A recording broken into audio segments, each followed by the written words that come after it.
2017 সাল থেকে বাংলাদেশ বিমান বাহিনীর জন্য বরিশালে নির্মাণ করা হচ্ছে সবচেয়ে আধুনিক। Hello guys, welcome back to our channel. फिर से आपकी खिदमत में हाजिर हुए हैं एक नहायत ही इम्पोर्टेंट वीडियो के साथ। बांग्लादेश की जो आर्मी है वो 160 वार प्लान और under construction that parcel air base weaver. Bangladesh की जो एयरफोर्स है वो 160 किस्म के वार प्लान को कंस्ट्रक्शन कर रहा है पार्सल की एयरबेस पर। वीवर ये बहुत बड़ी खबर है, बहुत बड़ी न्यूज़ है। तो वीवर अभी तक आप लोगों ने चैनल को सब्सक्राइब नहीं किया हुआ तो प्लीज़ जल्दी से चैनल को सब्सक्राइब कर लीजिएगा। तो बिना टाइम वेस्ट किए वीडियो को शुरू करते हैं। क्या बात है वीवर, ज़बरदस्त है। 2017 সাল থেকে বাংলাদেশ বিমান বাহিনীর জন্য বরিশালে নির্মাণ করা হচ্ছে সবচেয়ে আধুনিক উন্নত মানের বিমান ঘাঁটি। ফোর্সেস গোল 2030 বাস্তবায়নের জন্য এ পরিকল্পনা গ্রহণ করা হয়েছে। প্রশ্ন হলো, এত উন্নত মানের বিমান ঘাঁটি দেশের অন্য কোনো জায়গায় নির্মাণ না করে কেন বরিশালে নির্মাণ করা হচ্ছে, এবং দেশের সার্বভৌমত্ব রক্ষায় কতটুকু গুরুত্বপূর্ণ, এবং এ বিমান ঘাঁটি নির্মাণ কাজ শেষ হলে কতটা কার্যকরী ভূমিকা পালন করতে সক্ষম হবে, তাই তুলে ধরব এ প্রতিবেদনে। বরিশাল বিমানবন্দরকে কেন্দ্র করেই মূলত বিমান ঘাঁটি নির্মাণ করা হচ্ছে।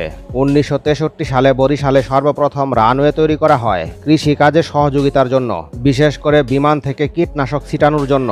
পরবর্তীতে বাংলাদেশ স্বাধীন হলে 1985 সালে বেসামরিক বিমানবন্দর তৈরির কাজ শুরু হয়। এ বিমানবন্দরের আয়তন 163 একর পর্যন্ত, যেখানে প্রায় 2 কিলোমিটার দৈর্ঘ্যের রানওয়ে রয়েছে।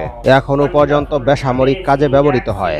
একটি পূর্ণাঙ্গ বিমান ঘাঁটি নির্মাণে ন্যূনতম 200 একর পর্যন্ত জমির প্রয়োজন হয়। তাই প্রতিরক্ষা দপ্তর সিদ্ধান্ত নেয় নতুন করে 158 একর জমি অধিগ্রহণ করবে, যার কাজ ইতিমধ্যে শুরু হয়েছে। বিমান ঘাঁটি নির্মাণে শুধুমাত্র জমি অধিগ্রহণে ব্যয় হবে 1100 কোটি টাকা। বরিশালের বাবুগঞ্জ উপজেলায় সুগন্ধা নদীর তীরে এই বিমান ঘাঁটির অবস্থান। সামগ্রিকভাবে যার আয়তন হবে 321 একর। বর্তমান রানওয়ের আকার বৃদ্ধি করা হবে, পাশাপাশি নতুন রানওয়ে নির্মাণ করা হবে। এ ধরনের বিমান ঘাঁটি নির্মাণে বাংলাদেশ সাধারণত চীনের সহযোগিতা নিয়ে থাকে, কারণ দেশটির সঙ্গে বাংলাদেশের সম্পর্ক অত্যন্ত ঘনিষ্ঠ। তবে বরিশাল বিমান ঘাঁটি নির্মাণ করা হবে ইউরোপীয় দেশের সহযোগিতায়। ফোর্সেস গোল 2030 আওতাধীন যতগুলো বিমান ঘাঁটি নির্মাণ করা হচ্ছে তার মাঝে সবচেয়ে আধুনিক হবে বরিশাল বিমান ঘাঁটি, যার ফলে সবচেয়ে দেরিতে নির্মাণ কাজ শেষ হবে। সামগ্রিকভাবে বাংলাদেশের যে কোনো ঘাঁটি থেকে আর নির্মাণ ব্যয় বেশি হবে, কারণ ইউরোপীয় দেশ কর্তৃক নির্মিত মানে $1 বিলিয়ন অতিক্রম করবে।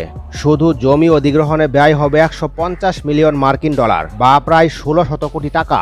পাশাপাশি একটি নতুন রানওয়ে নির্মাণে ব্যয় হবে $300 মিলিয়ন মার্কিন ডলার বা প্রায় 3200 কোটি টাকা। তবে বর্তমান রানওয়ে সংস্কার ও আধুনিকায়নে আরও $200 মিলিয়ন মার্কিন ডলার বা প্রায় 2200 কোটি টাকা অতিরিক্ত খরচ হবে। এছাড়া বিমান ঘাঁটির প্রয়োজনীয় অবকাঠামো নির্মাণ করতে হবে, বিশেষ করে বিমানের হ্যাঙ্গার, কন্ট্রোল সেন্টার, আবাসিক বাসস্থান ও প্রশিক্ষণ কেন্দ্র নির্মাণ করতে হবে।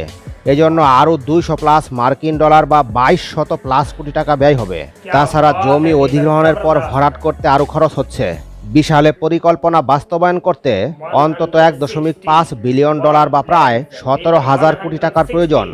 বাংলাদেশের ইতিহাসে এটাই হবে সবচেয়ে ব্যয়বহুল সামরিক ঘাঁটি, কারণ এর আগে বাংলাদেশের সবচেয়ে ব্যয়বহুল ঘাঁটি ছিল নৌবাহিনীর জন্য নির্মিত সাবমেরিন ঘাঁটি, যার নির্মাণ মূল্য $1.2 বিলিয়ন মার্কিন ডলার, এবং চায়না প্রতিষ্ঠানের আন্ডারে এটি নির্মাণ করা হচ্ছে।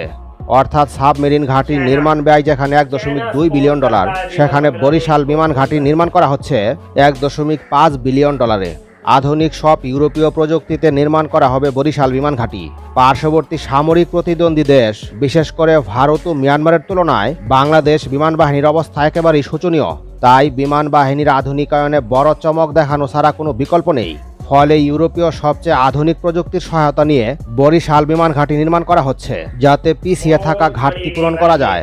ভৌগোলিকভাবে দেশের প্রায় মাঝামাঝি অবস্থানে বরিশাল, যেখানে সরাসরি আক্রমণ কিংবা দখল করা সম্ভব নয়। তাছাড়া দেশের সীমান্তবর্তী সকল বিমান ঘাঁটিকে সাপোর্ট দিতে পারবে। এছাড়া মেরিটাইম স্ট্রাইক মিশনের জন্য দেশের সবচেয়ে শক্তিশালী ও গুরুত্বপূর্ণ বিমান ঘাঁটি হবে বরিশাল, কারণ সমুদ্র থেকে মাত্র 80 কিলোমিটার দূরে ঘাঁটিটির অবস্থান। সেক্ষেত্রে মাত্র 2 মিনিটে বঙ্গোপসাগরে পৌঁছে যাবে যুদ্ধবিমান। মূলত দেশের দক্ষিণ অঞ্চলের নিরাপত্তায় বরিশাল একমাত্র বিমান ঘাঁটি। বঙ্গোপসাগরে যে কোনো যুদ্ধাবস্থা তৈরি হলে এ বিমান ঘাঁটি থেকে মুহূর্তেই প্রতিক্রিয়া জানানো সম্ভব। মিয়ানমারের ভূখণ্ডে কখনো ডিপ স্ট্রাইক মিশন পরিচালনা করার প্রয়োজন হলে এ বিমান ঘাঁটির প্রয়োজন পড়বে।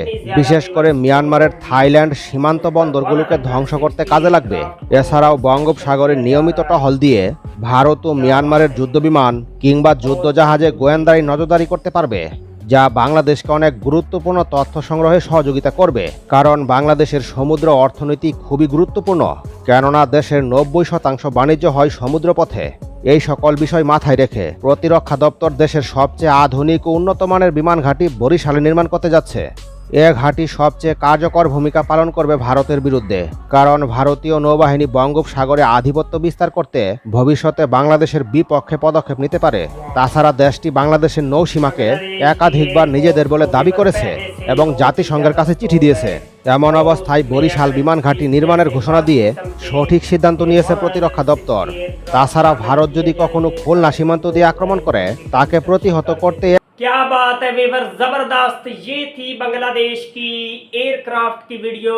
160 जो एयरक्राफ्ट है बांग्लादेश के, उनको पार्सल की एयरबेस पर उनकी कंस्ट्रक्शन की जाएगी। तो ये वीवर बहुत बड़ी न्यूज़ है, बहुत बड़ी खबर है बांग्लादेश की आर्मी के रिलेटेड। बांग्लादेश किस तरह से अपने एयरक्राफ्ट को कंस्ट्रक्शन करेगा, वो भी बारसल की जो एयरबेस है उस पर। तो ये वीवर बहुत बड़ी गुड न्यूज़ है बांग्लादेश की एयरफोर्स के लिए। बांग्लादेश की एयरफोर्स का जो वीवर शोबा है वो बहुत ही ज़्यादा स्ट्रॉन्ग है, और उसमें अगर इस जैसे ख़ास किस्म के पावरफुल एयरक्राफ्ट को ऐड किया जाता है तो ये वीवर बांग्लादेश की एयरफोर्स के लिए बहुत बड़ी गुड न्यूज़ होगी, बहुत बड़ी खबर है।